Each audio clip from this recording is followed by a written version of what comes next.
जोहार झारखंड वासियों, मैं हूं आकाशदीप कुमार और आप देख रहे हैं झारखंड सर्कल। अगर आप झारखंड से हैं और झारखंड से जुड़ी हुई खबरें या पोस्ट देखना पसंद करते हैं तो झारखंड सर्कल को अभी सब्सक्राइब कर ले। अब आइए देखते हैं झारखंड से आज की बड़ी खबरें। ईडी के सवालों में उलझे मंत्री आलमगीर आलम।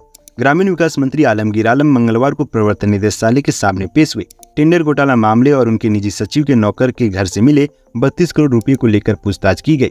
सूत्रों के मुताबिक आलमगीर आलम ईडी अधिकारियों द्वारा पूछे गए कई सवालों में उलझ गए। कुछ सवालों का उन्होंने जवाब दिया तो कुछ सवालों पर चुप्पी साध ली। गौरतलब है कि ईडी ने टेंडर घोटाला में मुख्य अभियंता वीरेंद्र राम को फरवरी 2023 में गिरफ्तार किया था। इसके बाद इसी वर्ष 7 मई को ईडी ने आलमगीर आलम के निजी सचिव संजीव लाल और उसके नौकर जहांगीर समेत 6 जगहों पर छापेमारी की थी। इस छापेमारी में लगभग 32 करोड़ रुपए बरामद हुए थे। रोड नहीं तो वोट नहीं, इस गांव में लोग नहीं घुसने दे रहे हैं किसी लोकसभा प्रत्याशी को। धनबाद के टुंडी के नक्सल प्रभावित क्षेत्र खाकुडी गांव के सैकड़ों ग्रामीण ने रोड नहीं तो वोट नहीं का नारा बुलंद किया।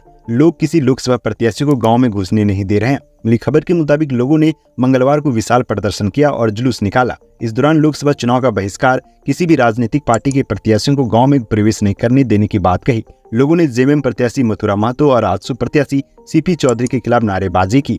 दूसरी ओर धनबाद जिला निर्वाचन विभाग की ओर से चुनाव प्रतिशत बढ़ाने को लेकर जागरूकता अभियान चलाया जा रहा है, लेकिन ग्रामीण क्षेत्र में 15 साल से सड़क निर्माण की मांग करने के बावजूद विधायक व सांसद द्वारा मांग पूरी नहीं की गई। इससे आक्रोशित होकर लोगों ने वोट बहिष्कार का ऐलान कर दिया है।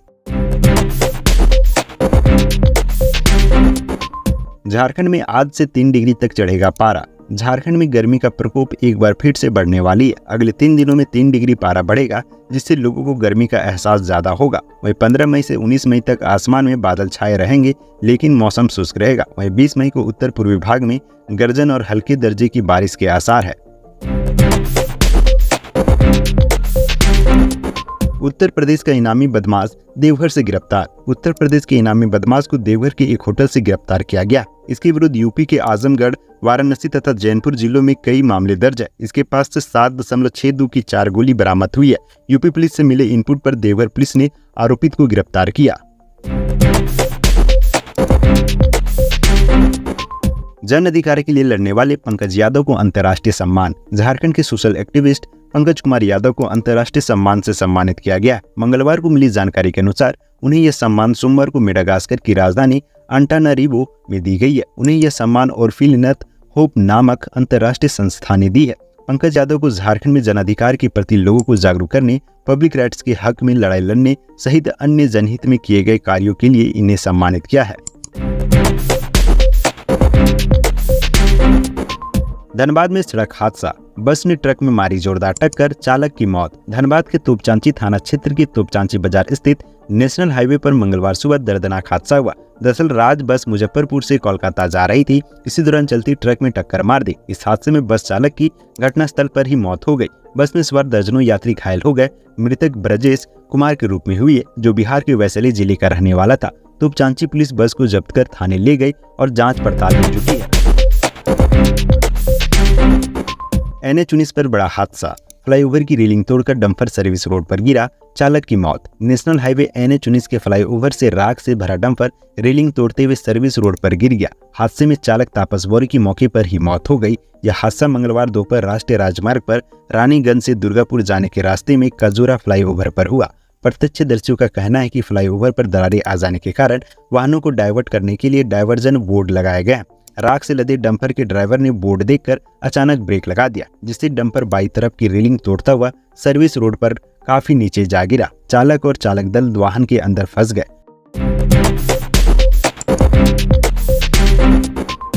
मोदी ने कहा झामुमो कांग्रेस लेफ्ट भ्रष्टाचार का सबसे बड़ा मॉडल। साथियों, जब दिल्ली में कांग्रेस जेएमएम लेफ्ट की सरकार थी, तब खनिज संपदा से निकला पैसा उस क्षेत्र को नहीं मिलता था, सीधे सरकार के खजाने में और कुछ चोरों के जेब में चला जाता था। यहां तो अबरक की कितनी सारी खदानें रही हैं, आपको क्या मिला? कोडरमा और गिरिडीह, उसको भी नाम मात्र के लिए कुछ मिल गया तो मिल गया। मोदी ने कहा ऐसा नहीं चलेगा। मोदी ने नई नीति बनाई, हमने डिस्ट्रिक्ट मिनरल फंड बनाया। अब मैंने तय किया है कि जिस जिले से खनिज संपदा निकलती है उसका एक हिस्सा उस जिले के लोगों की भलाई के लिए, उस जिले के विकास के लिए खर्च होना चाहिए।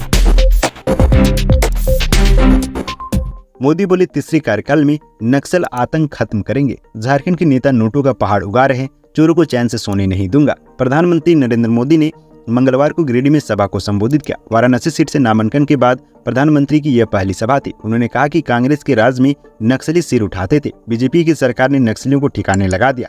मोदी को टकराना आता है। झारखंड में नक्सलियों का दायरा सिकुड़ गया है, आतंक हो या नक्सलवाद। मोदी अपने तीसरे कार्यकाल में इन पर बहुत बड़ा प्रहार करने का संकल्प ले चुका है। नक्सलवाद ने कई माताओं के सपने को कुचल दिए हैं। कोडरमा में विनोद सिंह के समर्थन में कल्पना सोरेन ने की जनसभा। झामू की स्टार प्रचारक कल्पना सोरेन मुर्मू लगातार इंडिया गठबंधन के प्रत्याशियों के लिए चुनावी सभा को संबोधित कर रही है। इसी कड़ी में मंगलवार को कल्पना सोरेन कोडरमा के तीसरे पहुंची, जहां उन्होंने कोडरमा लोकसभा सीट से इंडिया गठबंधन के प्रत्याशी विनोद सिंह के पक्ष में जनता से समर्थन की अपील की। इस जनसभा को कल्पना को सुनने भारी संख्या में लोग आए। कल्पना ने केंद्र सरकार और उनकी नीतियों पर जमकर हमला बोला। झारखंड में केजी से लेकर 8वीं तक की कक्षाएं दोपहर को 11:30 बजे तक चलेंगी। झारखंड में गर्मियों के मौसम में तापमान में उतार चढ़ाव को देखते हुए स्कूली शिक्षा एवं साक्षरता विभाग ने स्कूलों की टाइमिंग में बड़ा बदलाव किया। आदेशानुसार अब से केजी से लेकर 8वीं तक की कक्षा सुबह 7 बजे से दोपहर 11:30 बजे तक चलेंगी। वहीं कक्षा 9 से ऊपर की कक्षाएं सुबह 7 बजे से दोपहर 12 बजे तक चलेगी। स्कूली शिक्षा विभाग ने बताया कि गर्मियों की छुट्टियों की समाप्ति के बाद क्लासेस पूर्व निर्धारित कार्यक्रम के मुताबिक ही चलेगी। यह आदेश तत्काल प्रभाव से लागू होगा।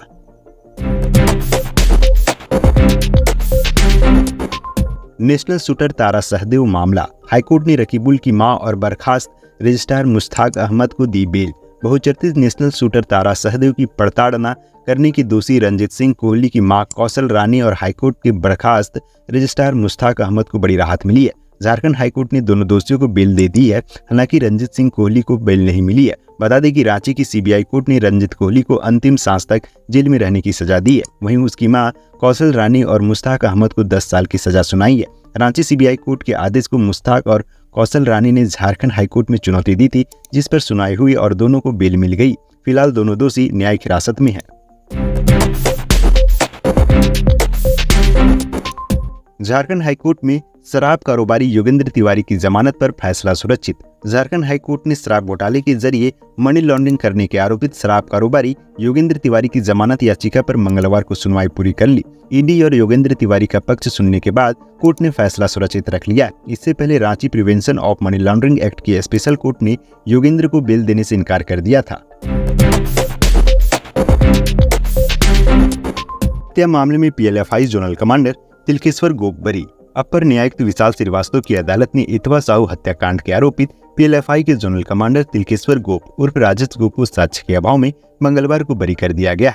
मामले में पुलिस ने मृतक के भाई चामू साहू के आरोप को साबित करने के लिए 5 गवाह अदालत के समक्ष पेश किए गए थे, लेकिन सभी गवाह और पुलिस के जरिए पेश किए गए साक्ष्य से यह साबित करने में नाकाम रहे कि तिलकेश्वर गोप ने इतवा साहू की हत्या की थी। इसके बाद कोर्ट ने साक्ष्य के अभाव में तिलकेश्वर गोप को बरी कर दिया। झारखंड राज्य से आज की प्रमुख खबरें यहीं तक। इस वीडियो के बारे में कोई सजेशन या राय है तो हमें कमेंट के माध्यम से अवगत कराएं। बाकी बात आप अपना और अपने परिवार का ख्याल रखें। जोहार, जय हिंद, जय झारखंड।